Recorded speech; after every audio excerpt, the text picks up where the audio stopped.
Scott Pilgrim vs. the World is based on a collection of comic books by Brian Lee O'Malley, released in 2004.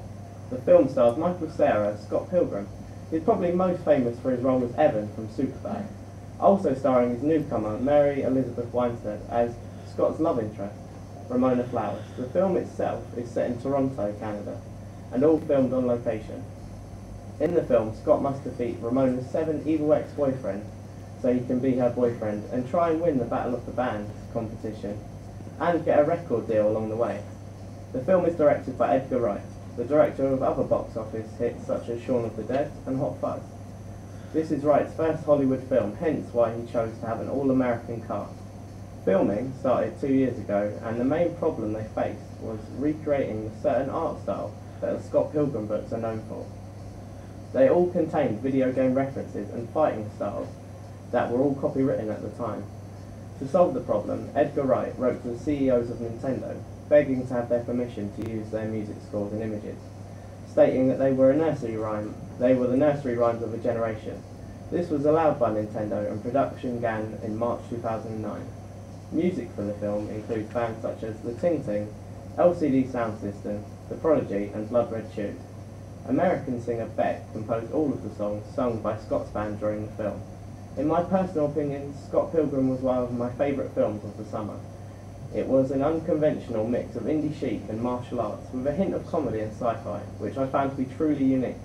The story has clearly been adapted into Wright's directing style, with lots of swift cuts and fast pans, and his mix of socially awkward and pop culture humour. The martial arts shown in the film have been choreographed to a very high standard, which leaves the audience with the feel of a true martial arts film, but this is completely juxtaposed to the film's locations and the characters' appearance. My main criticism for the film is the problem which all stories face when they go to Hollywood. They cut and edited some of my personal favourite scenes in the book. Also, I think the film's pace could have been slower. I think if I had not read the books, I may have not been able to follow the narrative of the film. So overall, Scott Pilgrim vs. the World is a funny and truly unique film, which I think most people will enjoy if they give it the chance. It is well worth the ticket price, and I will be personally buying it on DVD when it's released next month. Hi there, I'm Daniela Venturini. And I'm Max Rendle. Here we are to teach you Cocktail Training 101. Daniela, what cocktail are we making today? Today we are going to make a classic cocktail, the Cosmopolitan. But first let's have a look at the ingredients and the basic kit you need to make this classic drink. Right, so let's start with the vodka. Flavoured if you can get your hands on it. The best is citrus, but lime vodka works just as well. Vodka itself is made from fermented grains or potatoes. Vodka's alcohol content usually ranges between 35 and 70%. It was originally Nordic countries that began flavouring their vodkas with berries and herbs. But of course we need somewhere to put the vodka. We're going to be using a Boston shaker. It's a 2-part shaker, 1 metal and 1 glass. They go together like this, to give it a good old tap, and then they come apart like this. No, they don't. They come apart like that. It always helps to have ice in here to cool the alcohol much faster. Right, so let's put the vodka in here. Only a little drop. Another important part of a Cosmopolitan is a good orange liqueur, such as Cointreau. It adds a crisp, clean taste to the drink, and it also adds an extra fruity taste to the cocktail. But with budget cuts, we're going to have to go for a fresh orange instead. But with these strong, deep flavours, you need some sweetness, and in a Cosmopolitan, this comes from the lime juice.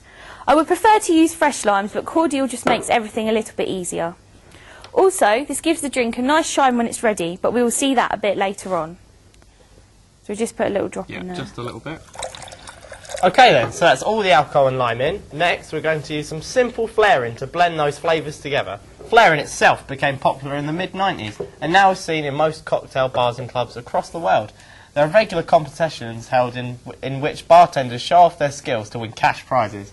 Right, Daniela is going to show us a simple Boston flare. Right then, you simply grab the metal section of the Boston right at the top with your palm towards the tin and simply move in a left and right motion, picking up speed, like so, okay? Okay, this should blend the alcohol together nicely. Right, now it's your turn. Well, I'll give it a go.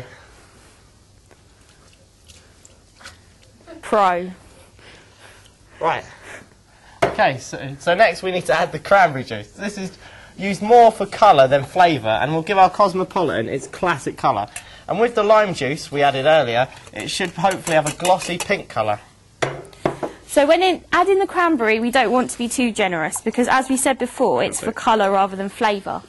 In my professional opinion, about 2 splashes should do it, but because we have a small cup instead of a martini glass, I'm going to go for 1. Next, we're going to snap the Boston together, making sure it's shut firmly so the Cosmopolitan does not start spraying out, and begin to shake it as fast as possible. This will help give our drink a light froth when we put it into our glass. It is always important to remember to never put fizzy liquids in the Boston because sometimes it will make it pop open as you're shaking it. What I'm going to do now is gently roll the cocktail just to make sure all those flavours are fully mingled inside the tin. Then I simply give it a little smack where the tin is not next to the glass. Oh, and it should pop open. Serving suggestions of a Cosmopolitan are generally just pour into a chilled martini glass, but you can mix this up by rubbing a small amount of orange around the rim of the glass. This adds another level of flavour to the drink. Also, try using raspberry vodka if you prefer yours to be less sharp. Okay, so we're pretty much ready. If you could hold the glass for me. Okay. And there you have it, your perfect Cosmopolitan. Remember to always taste it to see if the flavours need adjusting. But for now, that's it. So thank you very much for... Just a slight technical error there. Let me have a taste of this. So thank you. Smells good. Yeah. So thank you very much for taking the time to watch this cocktail lesson. So once again, I'm Max. And I'm Daniela. Goodbye. It's actually really nice. You did a good job. Yeah.